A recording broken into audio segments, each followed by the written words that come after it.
Hello guys, I want to welcome you back to Engineering Trends and Innovation, where we explore the cutting edge of engineering and technologies that are shaping our future. I am your host, Alimami Conte, and in today's episode, we are discussing about how artificial intelligence, data, and leadership is shaping Africa as a continent. And we are in a trend that artificial intelligence and data is a critical backbone of our infrastructure. So I have here with me a guest who will be introducing himself shortly, and after that, we will dive into this topic and discuss some the critical informations that are shaping our future. I want to welcome you to Amiibo studio. Thank you so much. But can you please introduce yourself to my audience? All right. I'm excited and glad to be here tonight. And I just want to put it out real quick. I want to thank you for what you're doing. Yeah. We see the dream, we see the goal, and we know this is beneficial to our people back home in Africa and also around the world. We'll be sharing innovation and technology. Yeah. This is what we want, and this is what we want to also do back home in Africa. Thank you so much for giving us the platform. Well, so my name is Innocent Makoko. I would want to start from explaining myself from one craziest decision that I've ever made. Okay. Yeah, so that's what I feel like it has made me like to make it this far. So we should go down to 2008 when I was selected to go to, back home we have like community day secondary school. Okay. So I was selected there. So I did first year and second year. Then I dropped out. I dropped out because I didn't see much of a future there. Okay. I really wanted like to go to a secondary school where they do boarding there, they eat there, they sleep there. Okay. That's what I wanted. And like there, we didn't really learn. So I was like, I have to go back. Mm-hmm. I think I have to rechannel my path, and that needed me to go back to primary school. So it's like taking 3 steps back. Taking 3 steps backward. Yeah, so I went back to primary school. So secondary school, back home we were wearing trousers. Mm-hmm. So I had to go back home. Back in primary school where we are now wearing shorts. Yep. So I went there and did my primary school leaving certificate. I was then selected to go study at Malosa Secondary School. That was in 2009. I did my 4 years there. Then I graduated. I went back home. Back home we call it the world. It's like you facing the world like head on. Mm-hmm.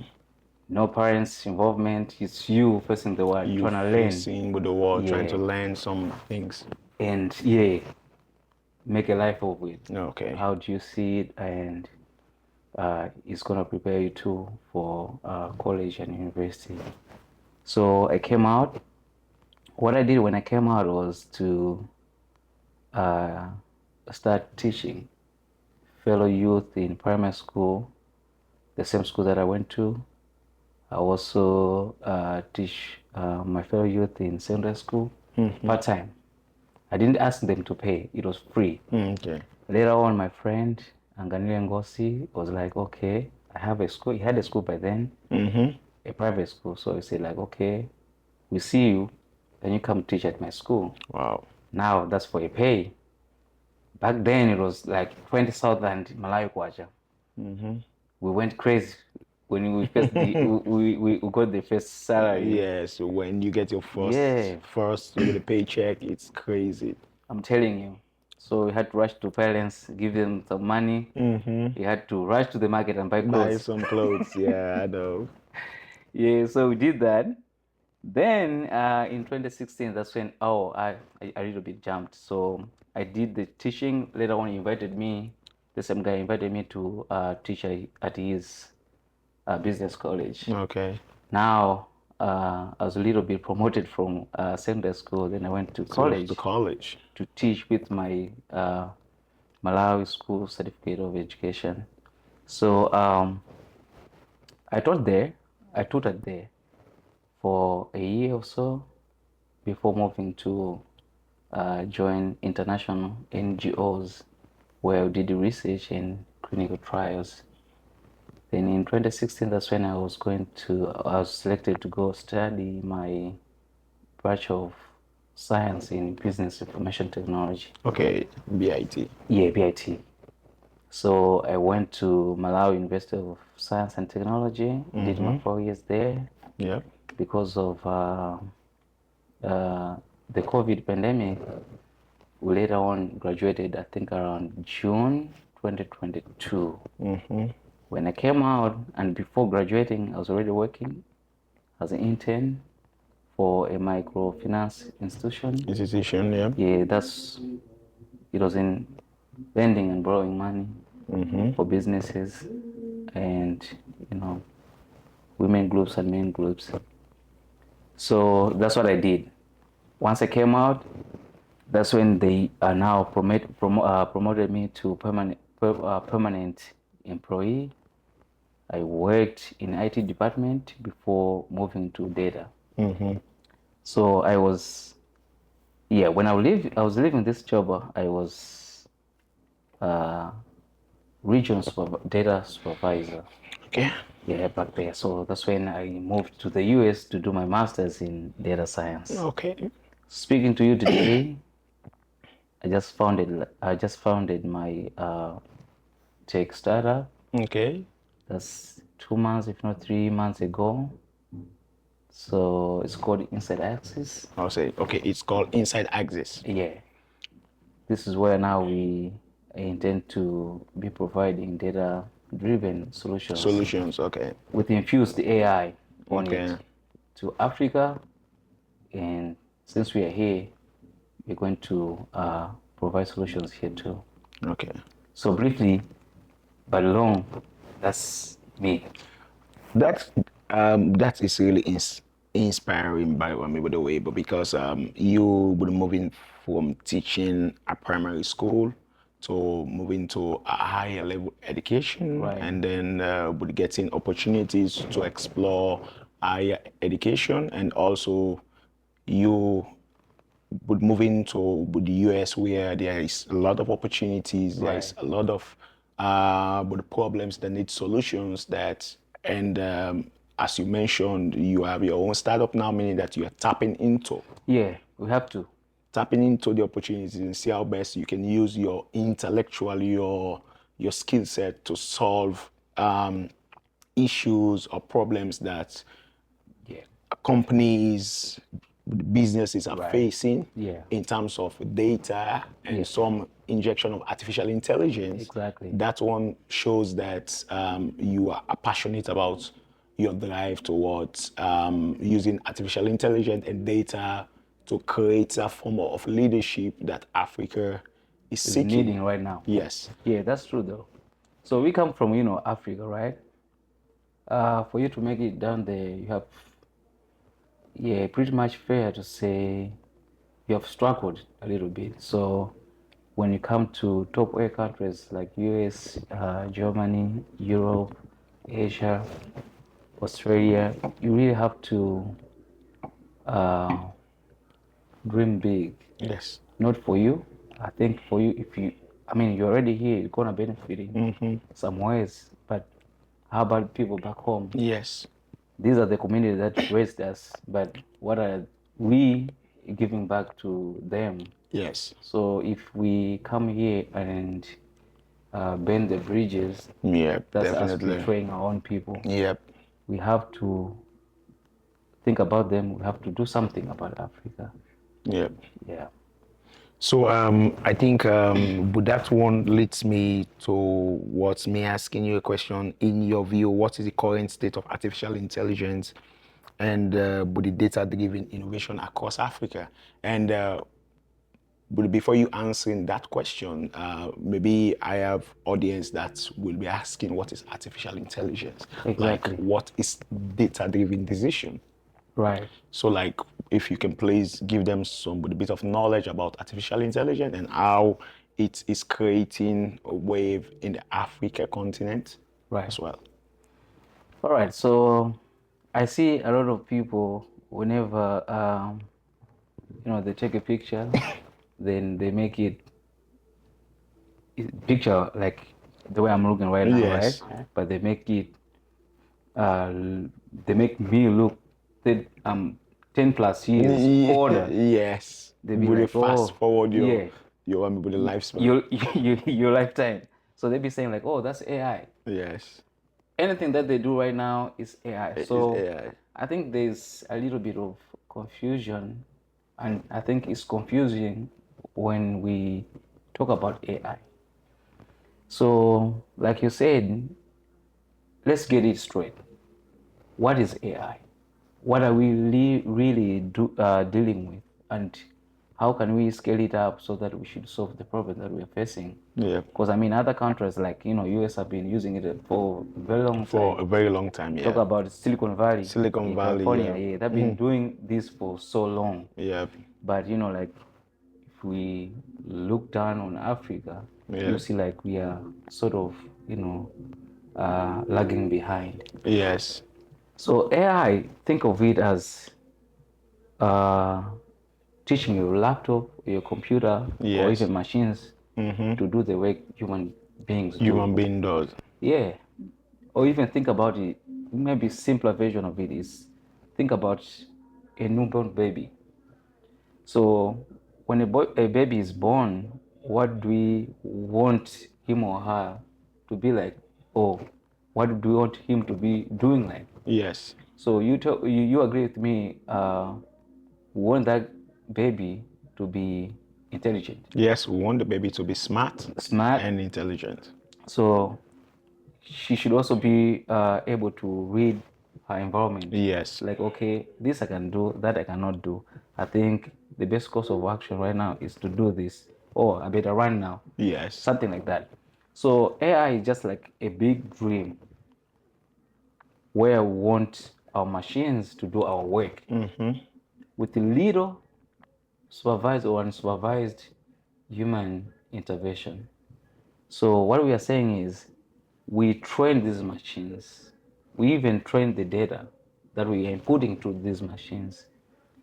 So when these data or when these machines learn whatever it learns from this data, it knows exactly what to do and the pattern of doing it.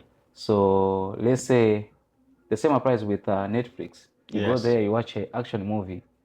The next thing that you see is them recommending another action movie. Like, okay, if Action you have movie, watched this yes. movie, I think you might like this movie. Yes, but the algorithm Algorithm, yes. maybe creates So that suggestion. exactly. So that's being implemented and achieved by algorithms, Yeah. by the method uh, being termed as machine learning. So these machines learn, these computers learn. When they learn the patterns, when they learn from the data that you are ingesting into them, they know exactly what to do. Like we now have cleaning robots. Yes. You put it down here, whenever it hits an object, it knows like, I'm Yes. not supposed to go here. Go there, yeah. Let me try left. Yes. So it goes left. If there's another object there, it knows like, oh, let me try right. Yeah. If there's another object there, it knows like, I can't go there. So I have maybe try back. So you try to navigate through the place while it is cleaning the apartment or the place that you want it to be cleaning. Yeah. So this is implemented by AI. Yes. But for AI to be achieved, we need to we need to use a method that's machine learning and deep learning. Yeah. So that's how we are now able to make these applications in these things, even with us not being in the house. Yep. It will do its job. Yes, After it it's will do done, its it's job. gonna go back to the station where it came from. Yes. Back there, then that's it. So that's it. So to answer your question about how Africa is adopting AI, Yeah. I think we are on the right track because we can see what's achieved right now. And let me say, like from last year, that's when we witnessed a lot of tremendous progress. So it started with African Union. Yeah, with the African Union Commission. Yes, so these guys are the ones who are taking the lead of AI strategy. So these guys are advocating that we should have, we should go with AI in order to, scale up infrastructure, Yes. to scale up development. While we're doing this, we also have to be AI ethically responsible, because this comes with a responsibility too, because it deals with Yes. a lot of data. So this data is collected from around the world, around the places. So they have to make sure that the data being used, there's privacy. Yes, Yeah, definitely. and the type of algorithm that you're using on this data, you should also come openly and say, okay, we are collecting your data, Yes. but this is truly what we intend to use the data for. So that's about this guy. So they came in to set the ball rolling. Like, okay, Yes. we know this AI can change Africa, and we're here now to say, let's do that. But while we're doing that, let's make sure we are doing it the right way. Yes. So that was seconded by Kigali Declaration. Kigali Declaration, they're advocating about responsible AI. The same thing that I've said, like whenever we are implementing our projects, our developments with AI, we have to make sure we are responsible enough. We are transparent. Uh, we are abiding by all laws governing data. Everything that comes with it, Yes. we should follow this. So really, we are projecting to have achievable milestones as we are going, and already these guys have already projected, like by 2030, that's 5 years from now, AI alone can contribute 4.8 billion US dollars towards Africa GDP. GDP. Okay. So you can see right there, that's a record right there. Yes. We don't have to rely on anything else but AI. At the pace we are going, we are at 40% adoption rate of AI, Okay. because previously we didn't have, we have none. But right Yes. now, small firms are adopting it. Government, like in Kenya, they're adopting it. So we are there. The adoption rate right now is 40%. That tells you already, like, we are going somewhere and we're gonna do something with it. Yes, And definitely. already, I think we have now over 2,400 tech films implementing AI in Yes. Africa. Yes. So that too tells you people see the potential of it, and they know by it we're gonna achieve great milestones. And Africa shouldn't be lagging behind. Shouldn't be lagging behind while the rest of the world is moving forward. Yes. US started using these things way back, like I Way said. back. Yeah. So we really have to embrace it, and by us doing that, we really need to be responsible about it Yes. in our usage and everything that we want to be taking going on. Yes. So like I actually would know that but Africa is experiencing a gradual but notable growth in artificial intelligence and adoption in the various farms like the fintech area, Right. like the healthcare, like agriculture, Right. like the governance. So artificial intelligence has been a critical backbone towards our infrastructure in Africa. And there are firms that are creating that transformation, that Yeah. are bringing the initiative, that are solving problems Right. that are traditional problems using artificial intelligence. It can automate the process and make the process robust in some way, and also make it fair, and try to see how best they can eradicate some form of corruptions Right. towards that. So on Wami, that point, I can go to Wami, but the next point is that effective leadership is central to the technological advancement in Africa, right? Right. How are African leaders or policymakers are influencing the adoption of AI?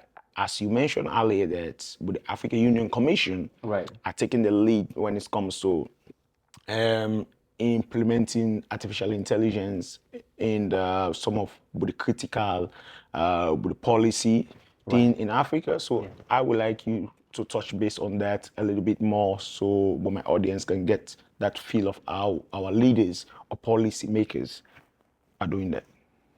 Right. So when it comes to policy, uh, we all know that it's only government that drives policy. Yes. So policies are driven by government. So right now, I know Kenya, they've already digitalized AI. By that I mean they've now put it into government spaces Yes. to be implementing, whatever they have, the business that they have going on. But I should say it's kind of tricky though, because it's not government alone, because only government drives policy, but we have also, knowledge bodies. Knowledge bodies, I mean universities. Yes, Yeah, these universities. guys do research, and the biggest uh, prayer to scale up the progress and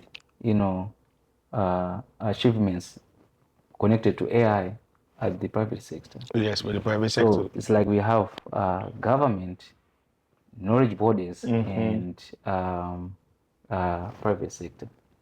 So my wish is if we can just come together, government here, okay, and schools too, and the private sector should also be open to say, okay, for us to achieve these milestones, I think the policies that we have right now, they will not lead us there. So what can we do?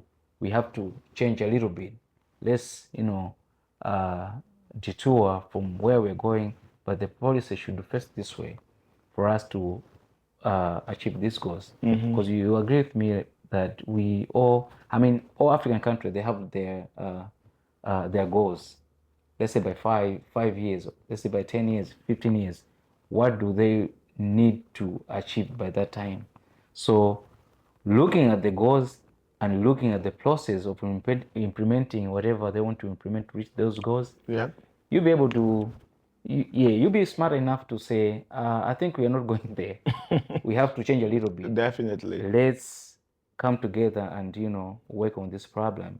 So only then, that's when we're gonna see a country overall achieving its goals and intended purpose of you implementing AI in respective countries. Okay. Yeah.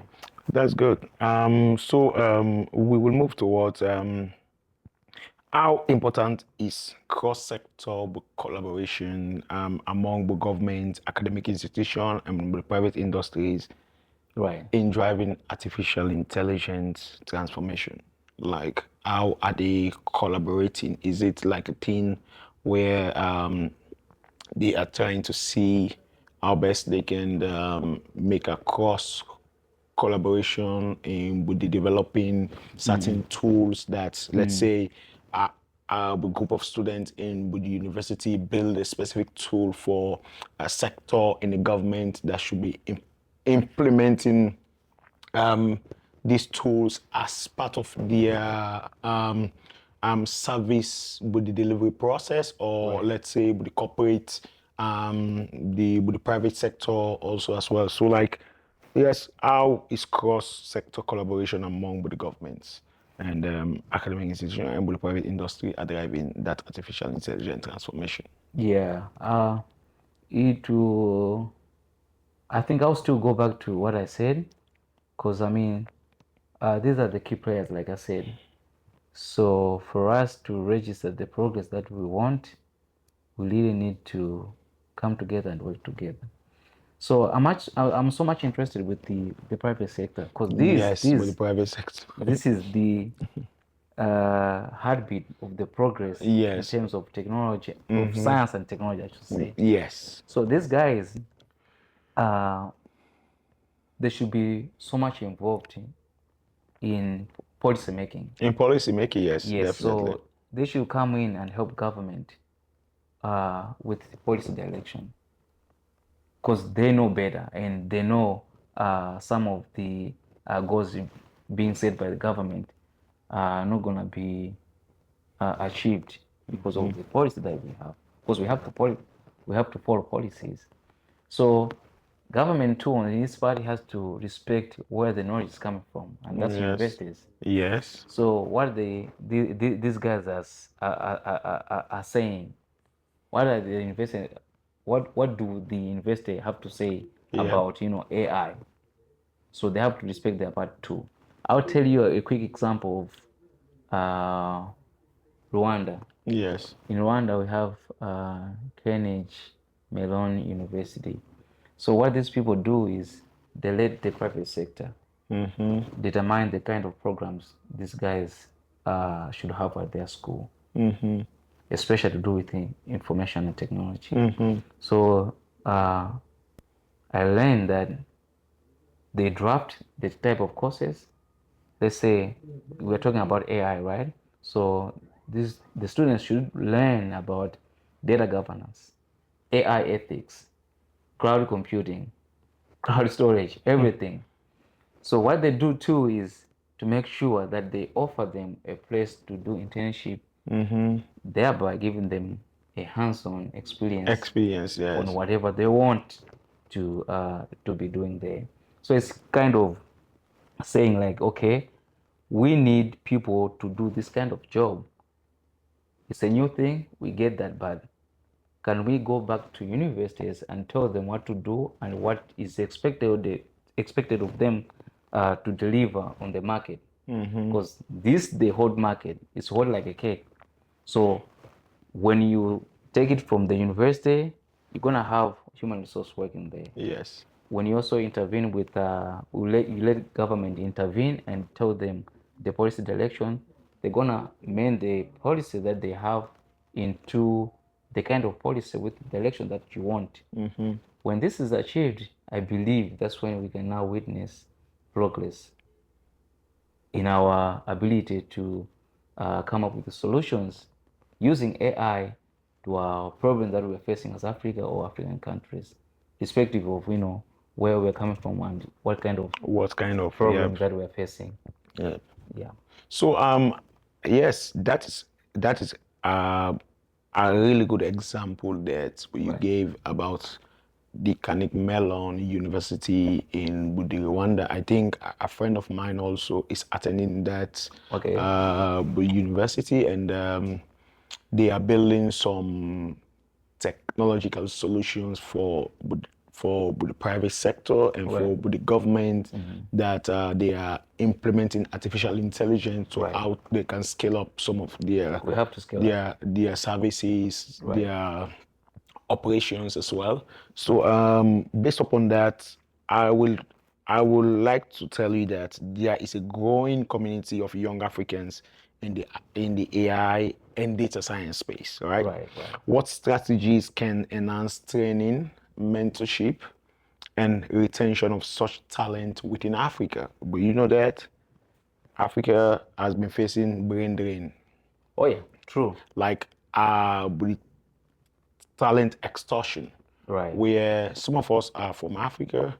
So like we travel out here to get Exposure and everything. exposure, And knowledge get too. the knowledge, and Yeah. also seek some good opportunities as well. Right. So, but we know that artificial intelligence is creating that space that now, as you heard it, Amazon is planning to roll out 14,000 Yeah, I heard workers that. laid off. Yeah. So like, but you I can heard that. see artificial intelligence is now being ingested to bigger corporations like with Amazon, like IBM, Right. and other sectors that are rolling a lot of layoffs. So if we are, let's say, traveling from Africa to come and seek with the greener pasture, We find we none.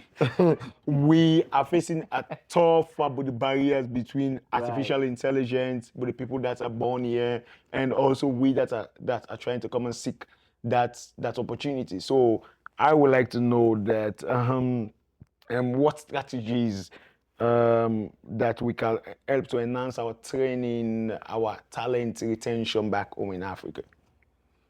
Right.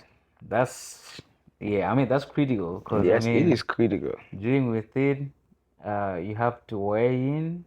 I think we can't just generalize as Africa as a whole, but it has to go with respective countries. I think. Yes. But what I know for sure is we are not running from AI. We are not. No.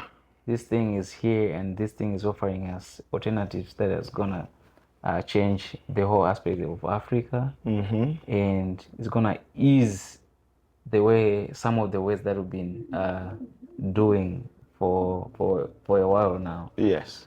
So as much as it's come with the goodness of, I mean, we see the goodness part of it, Yes. but also appreciate the grave side of it, where now people are going to lose their job. So how do we brand in? How do we uh, try to make it work, make it beneficial for both parties? Beneficial for both parties. Yes, Yeah. So definitely. I just feel like maybe people should be should stay innovative enough, Yes. because Yep. I think coming from Africa, I've also seen it, where even at the institution, if you propose a modern way of doing things, of running things Yeah. within the institution, you face some resistance where they say like, oh, okay, we've been doing this way for so long, Yep. so we're not gonna change from nowhere. I have example where I was working before, right? So I wanted to introduce Power BI Okay. to manage data and make insights for the visualization for people to make their decision based on that. Decision better based That upon that. yeah. Okay. So we wanted to replace uh, uh, Excel. Okay. Like with the manual, with Exactly. the Exactly. data systems. Yeah, something like that. But the resistance that was there, because I mean, the kind of work they were doing could take them maybe days or weeks. But with the Power Power BI, BI. it's easy, it's so automated. You do your thing, you load the data, that's it. You merge it with SQL, you are done. But personally, I faced resistance. These guys were saying like, "Oh, we hear what you're trying to achieve, but hey, you keep working as or on a individual space, but we'll see about that. But like, okay, this is the resistance. They don't want to change it. They want to be doing the same way. Yeah. But are these tools good enough for us? They're not. They're not. Truly, they're not. Now let's come back to people. I mean, countries that have been progressing. US. Do they do their business this way? You see, they don't do it this way.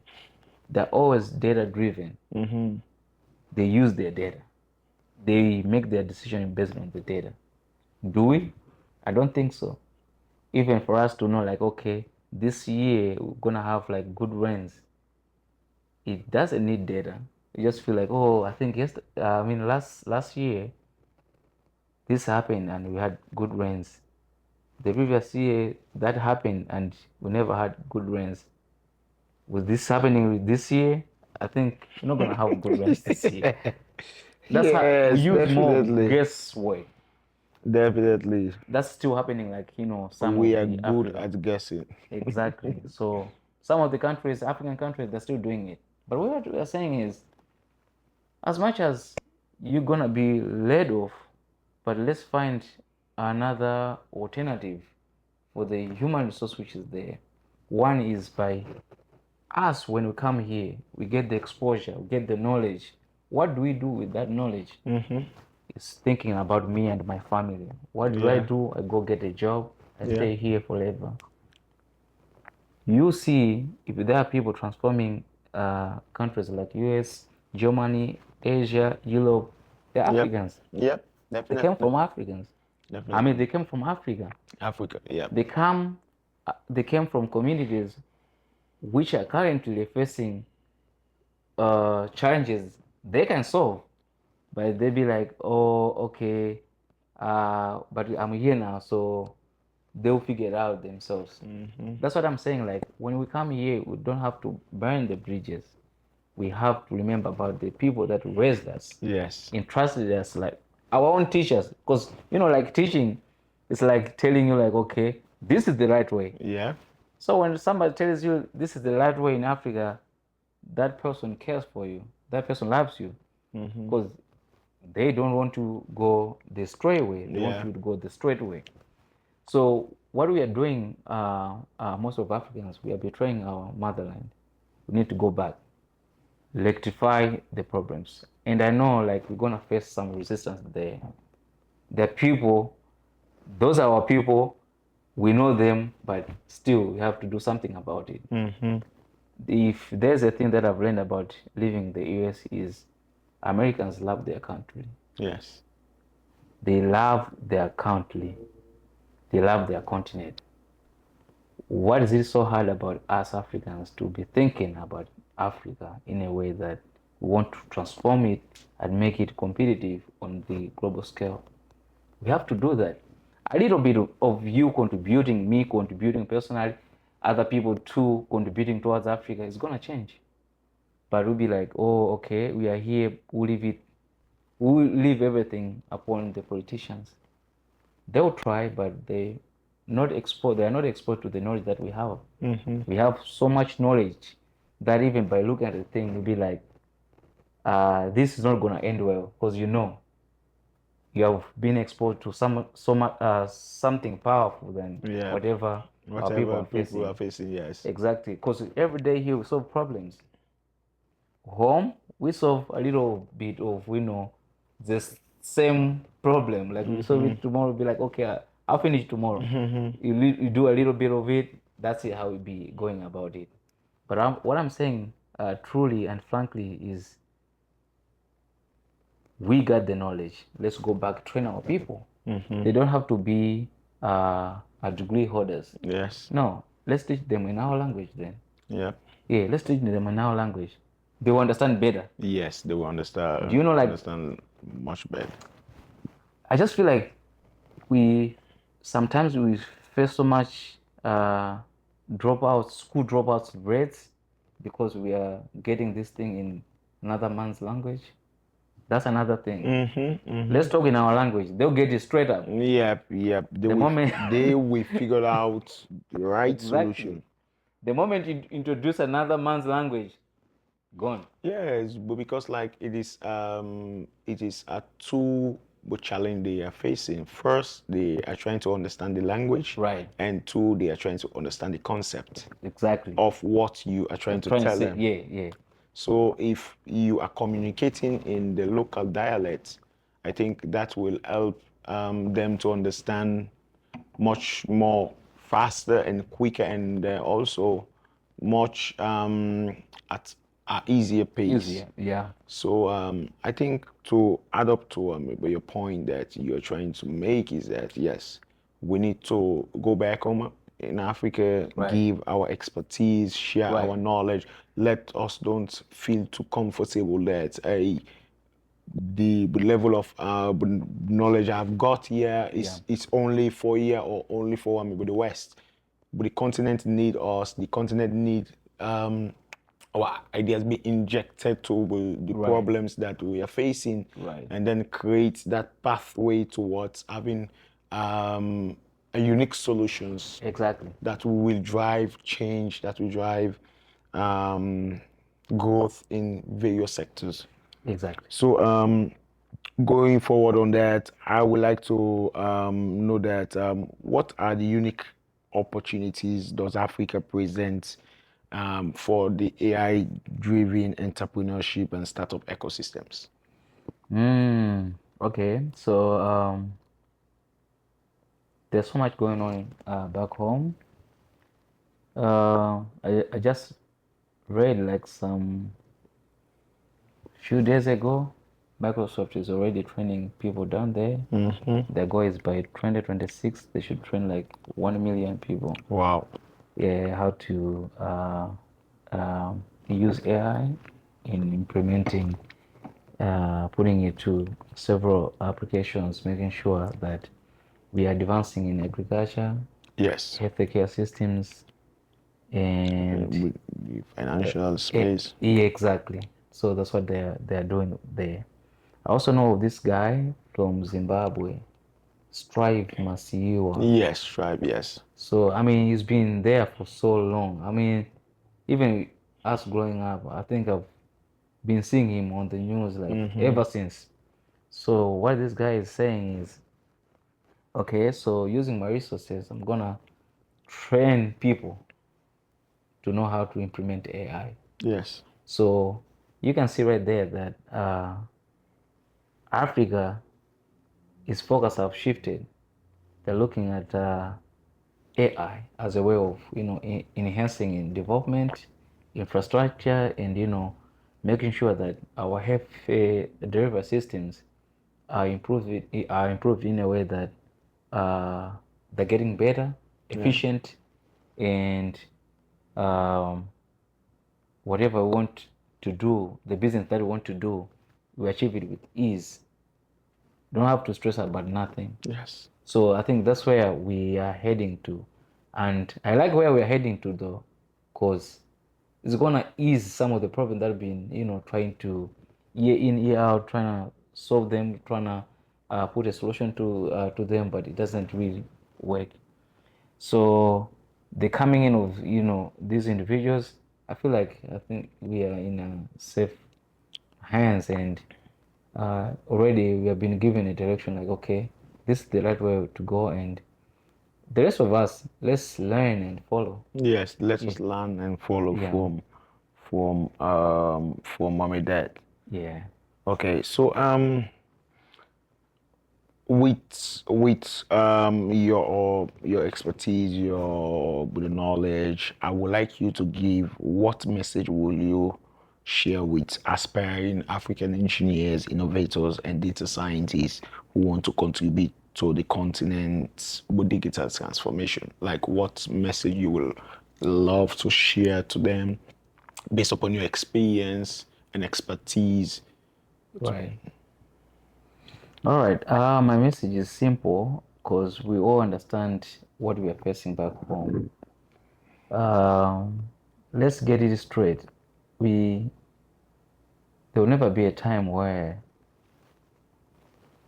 all African engineers, coders, innovators will make it to top A countries. Yes. That is not gonna happen. Yeah. But whoever makes it out there should be an ambassador to relay the knowledge. Yes. Because if I learn about data science and I stay quiet, absolutely there's nothing that I'm doing. That's the knowledge for me and for me alone. If I die today, it's gone like that. But if I get that knowledge, I get my master's, then I go volunteer at universities back in my country, Malawi, Yeah. give the knowledge for free to inspire aspiring youth, students. They're gonna embrace that. So it's like killing. They say like, okay, me getting the knowledge, then the knowledge is now helping a bunch of students in universities. That's like killing many birds with one stone. And people will just get obsessed with the fact that okay, we need to travel abroad. I think that mindset has to change. Yes, that mindset needs Yeah, to change. so we should really get it. Like abroad is not for the luxury. It's not. Yeah. If you are fortunate enough that you came here for school, or you went to these top countries for school, yeah, you're better off. So, like I said earlier, you don't have to burn the bridges. You have to relay this information. They have to know about these things going on. Yeah. And already, right now, I'm a data scientist, but if I look back home, Malawi, you see that there are not so much people training data science. But I have the knowledge from the toughest country. But what am I using the knowledge for? Using with the knowledge. So that's me betraying my country. But I mean, no one, like we're from Africa, so no one can question you about nothing, what you're doing. But what I'm saying is, we can do better, and we can inspire these people down there to say, look, this is the whole package that I got. So the whole package I'm gonna share it with you. It's gonna impact you. So wherever you go, let's make sure our drive should be centered on providing solutions for Africa, our countries. Let's do that way. So you see, like, we're gonna register a tremendous and remarkable progress in terms of the problems that some of the problems that we are facing, and which, by the way, some of them are crucial. We have to do something as soon as possible. We have to do something about these problems. So that's what I can say about all the dreamers back home, or the aspiring youth back home, to really embrace who they are. This is us, but what is it that people who are so much exposed have done for our community? Most definitely, there should be dreamers in my community. Yeah. But what personally have I done for them? Nothing. Nothing. Yes. It's about me getting the exposure, me keeping the exposure, then that's it. Yeah. I think we've been doing it the wrong way, and we have to a little bit change. Change that Yeah, way. because I mean, your home is your home. The same applies to your father's house. If you don't make everything in order at your father's house, it's gonna be you who is gonna be ashamed when your friends come, right? The same applies.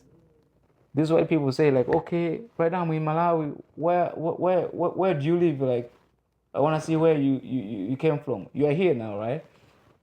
But when these people go at your place, they know, like, no, I think this guy is doing it the wrong way. Yeah. So it's now the time to do something about our continent, our countries, uh, uh, in order for us to be proud of who we are.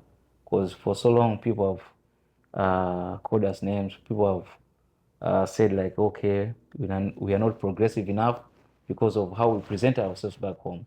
But when it come out here, we set the stage so high, the bar so high, that they couldn't even recognize like we are Africans.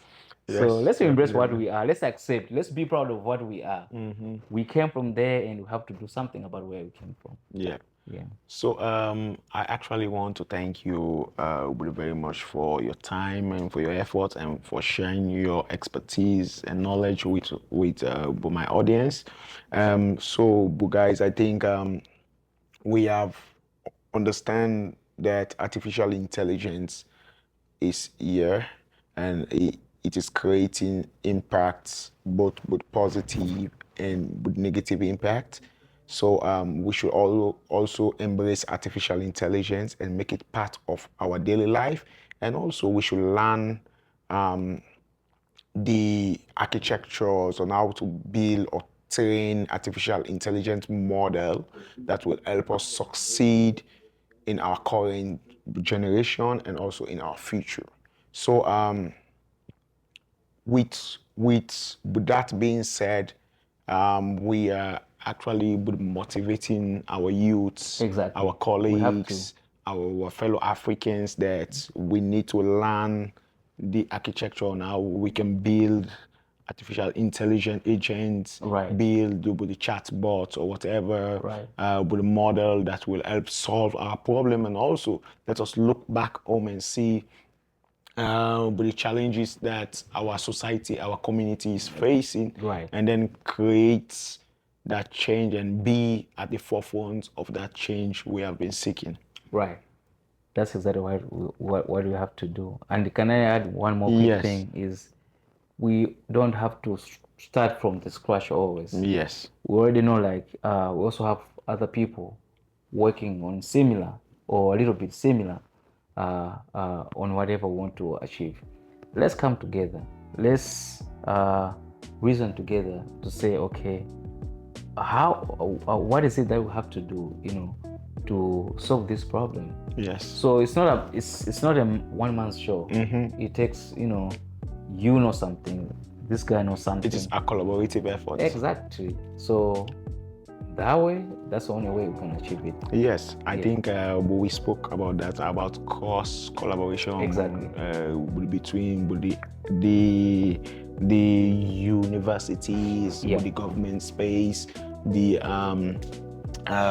private sector, and we gave examples with the Melon University and the Rwanda. Right. So I think we discussed a lot of information that you can look up to and then learn from that. So as always, this is Engineering Trends and Innovation, where we explore the cutting edge of engineering and technologies that are shaping our future.